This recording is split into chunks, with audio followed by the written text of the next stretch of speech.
Hello, I'm Sarah, and I am an IB diploma student about to take my IB English A Paper 1 exam.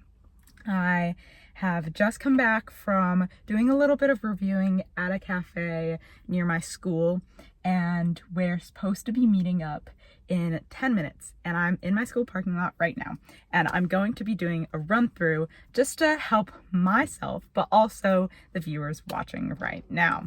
So I'd recommend, before starting any exam prep, lay out the structure. I have here paper 1, here paper 2, how much time you have, how much time you're going to need for both. So for the paper 1, you're going to have 2 hours and 15 minutes per essay. I would recommend you spend an hour and 5 minutes per each essay writing, and then 5 minutes per each essay planning your outline at the start. You're going to have 2 rhetorical analysis essays, and right now I'm going to be going over the criteria, some organizational help, transition phrases to use, authorial choices to use, different purposes, and then I'll be going over one of my papers that I got a 94 on in class, which would equivalent to around a 6 out of 7. So first, you have 4 criteria. A, understand the meaning, the literal meaning of the text, and have convincing interpretations. Basically anything can go in IB English. You just have to be convincing enough. B, insightful analysis and how the choices shape meaning. Insightful mean that the author chose something, the speaker chose something, how it influences the audience, rhetorical triangle, or how it serves their purpose. C, presentation of ideas is organized, which we'll go over the organization later. The language is precise. Make sure to use word economy. You only have an hour, 5 minutes per each paper. Use your time wisely. Then for organizational notes that I have right here, for your intro, what I've typically done and gotten well is a clear thesis statement. But one of the videos I was looking at, they want some sort of hook on the topic, just one sentence, identify the text, the type, the author, and who the audience is. The body, you want a clear topic sentence. Actually, going back to that thesis, make sure to have an open thesis. You are not saying something like,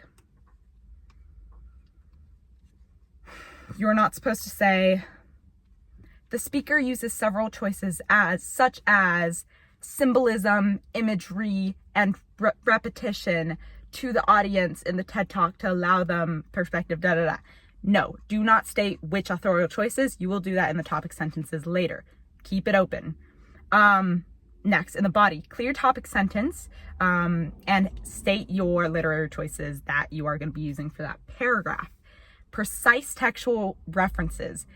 Precisely say at the top of this page, if it's an image, precisely say in the middle of paragraph, whatever, if it's a text. Then show how it, 1, shapes the purpose of the speaker, how the speaker influences the purpose, again, rhetorical triangle, and what implications are for the meaning.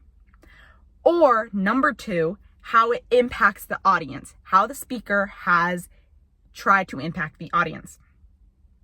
Now, you can do both, and I have done both, and I will show you how to do both soon. The second thing is you have to evaluate the speaker's effectiveness at using that authorial choice. Is it actually effective for the audience that they have? Did they actually serve their purpose? You want to answer that. Lastly, have a concluding summary sentence.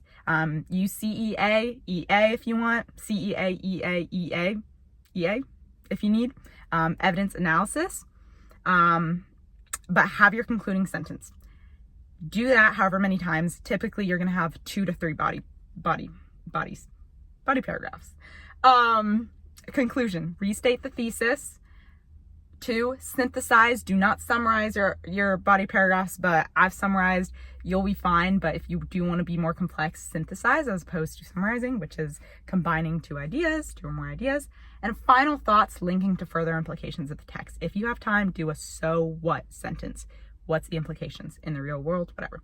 some different transition phrases in a like manner, as opposed to, in fact, equally important, comparatively, furthermore, moreover. Authorial choices to use. Clear font. Okay, so if it's an image, for example, image, because you can get images in IB exams. Or you can get text, blog posts, speeches, like speech transcripts, whatever.